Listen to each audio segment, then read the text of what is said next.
আমগো ইমাম সাহেবের বেতন কম হইতে পারে, আমগো মুয়াজ্জিনের বেতন কম হইতে পারে, তা আমরা আল্লাহ বলি নাই, সেজদা বলি নাই।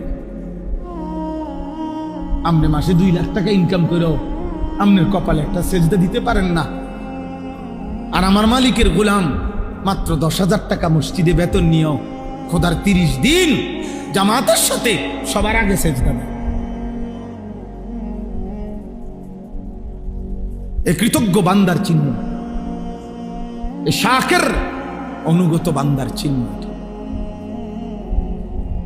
এটা ব্যর্থতা না, এটা সফলতা যে সে তার মনিব চিনে,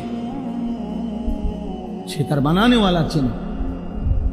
অকৃতজ্ঞরা মূল্যায়ন করে না দেখা কৃতজ্ঞ বান্দার লসের কিছু নেই।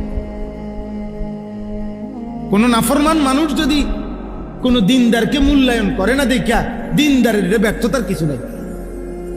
আপনি কথা বুঝেন নাই? আমি আল্লাহর কোরআন পড়ছি, আমার সন্তান, আপনাদের সন্তান হাফেজে কোরআন হয়েছে, অনেক পৃথিবীর কেউ যদি তাকে মূল্যায়ন করতে না জানে, এটা আপনাদের ব্যর্থতা, এটা আপনাদের ব্যর্থতা, এটা এই সমাজের ব্যর্থতা। এটা কোরআনের ব্যর্থতাও না, হুজুরেরও ব্যর্থতা না। সে তার রবের শ্রেষ্ঠ কালাম শিখে নিছে, আর সে অপেক্ষা করছে উপযুক্ত বিনিময় সে হাসরের ময়দান থেকে নিয়ে। তাকে আল্লাহ বলছে, বান্দা আমি তোমাকে এখানে পূর্ণ বিনিময় দেব না, তা আমারে কই থেকে দিবেন আপনি?